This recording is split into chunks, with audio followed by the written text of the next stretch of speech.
আপনি কি জানেন পৃথিবীতে কত ধর্ম আছে? পৃথিবীতে ৪,০০০ ধর্ম আছে। এই ৪,০০০ ধর্ম আসলো কোথা থেকে? মানে একটা ধর্মই তো সঠিক। আমি মুসলিম, আমি মনে করি যে আমার ধর্মটা সঠিক। একজন হিন্দু সে মনে করে যে তার ধর্মটা সঠিক। এরকম যে ধর্ম পালন করে সে মনে করে তারটা সঠিক। তাহলে অন্যগুলো কি হচ্ছে? কোনো না কোনোভাবে ক্রিয়েট হয়েছে। তার মানে সবাই বিশ্বাস করে ধর্ম ক্রিয়েট হয়। এমনকি যে নাস্তিক সে তো মনে করে সব ধর্মই ক্রিয়েট করা। তার মানে কি? ধর্ম ক্রিয়েট হয়। প্রতিটা মানুষ বিশ্বাস করে। আস্তিক নাস্তিক সবাই বিশ্বাস করে যে ধর্ম ক্রিয়েট হয়। কিন্তু কিভাবে? ধর্ম কিভাবে ক্রিয়েট হয়? অন্ধভক্তির কারণে।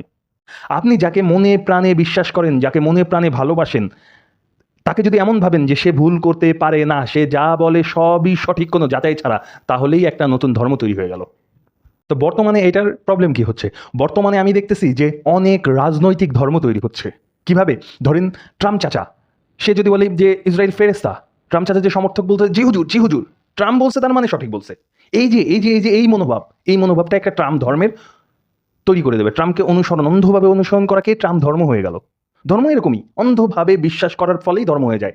আপনার লিডার, আপনার আমির, আপনার চেয়ারপারসন, আপনার সভাপতি, সে তার যদি কোনো ভুলই না থাকে, তার সব কথা রাইট, সে কোনো ভুল করতেই পারে না, তার মানে কি? সে মহানবী হয়ে গেছে। মহানবীরও তো কোনো ভুল নাই। মহানবী কেন? সে সদাসত্য কথা বলতো, সে কখনো মিথ্যা কথা বলতো না, সে কোনো ভুল কাজ করতো না, তার জীবনে কোনো ভুল নাই। তো আপনার নেতা যদি ঠিক সেরকমই হয়, তাহলে সে নবী হয়ে গেছে না? আর সে যদি নবী হয়, তার রাজনৈতিক দলটায় ধর্ম হয়ে গেছে। আপনি অন্ধভক্ত। এভাবেই অন্ধভক্তির কারণেই একটা নতুন ধর্ম তৈরি করে ফেলতেছেন, কিন্তু আপনি নিজেও জানেন না। মানুষ মাত্র ভুল হয়, আপনাকে এটা মানতে হবে। আপনার যে লিডার সে ভুল করে, এটা আপনাকে মানতে হবে। আপনি যদি এটা না মানেন, তাহলে তো আপনি দিন শেষে নিজের ক্ষতি করতেছেন, লিডারের ক্ষতি করতেছেন, দেশের ক্ষতি করতেছেন। আপনার ওই সাহসটা থাকতে হবে যে আপনার লিডার যদি ভুল করে, তাহলে সম্মানের সাথে তাকে ভুল ধরিয়ে দেওয়ার সেই ক্ষমতাটা থাকতে হবে। যদি এরকম কোনো রাস্তা না থাকে, সোজা বের হয়ে আসেন। ওই জায়গাটা খুবই ভয়ঙ্কর, সোজা বের হয়ে আসতে হবে।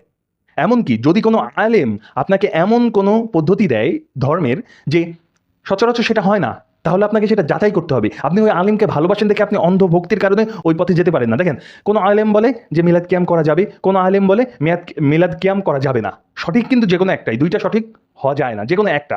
তার মানে কি? তাদের মধ্যে তো ভুল আছে। আমাদের কাজ কি? যাচাই করে নিয়ে অন্ধভক্তি, মানে যে আলেমকে পছন্দ করি, অন্ধভক্তি না করা। আমাদের দেখা যে নবীজি কেউ করছে, সাহাবীরা কি করছেন, তারা কি পথ দেখায় গেছেন, যদি করেন আমরা করব, যদি না করেন তাহলে আলেম হয়তো বা ভুল বুঝাবুঝি হচ্ছে। রাইট? এভাবেই চলতে হবে। অন্ধভক্ত, আপনি যেই দল করেন, তার লিডারকে অন্ধভক্তি কখনোই করা যাবে না। আপনি যে রাজনৈতিক দলে সাপোর্ট করেন, তার লিডার যাই বলবে অন্ধভাবে বিশ্বাস করা যাবে না, কারণ সে মানুষ, সে ভুল করতেই পারে। এটাই আপনার জন্য মঙ্গল, এটাই আপনার লিডারের জন্য মঙ্গল, এটাই আপনার রাজনৈতিক দলের জন্য মঙ্গল, সাধারণ মানুষের জন্য মঙ্গল, পরিশেষে দেশের জন্য মঙ্গল। না হলে সব ধ্বংস হয়ে যাবে।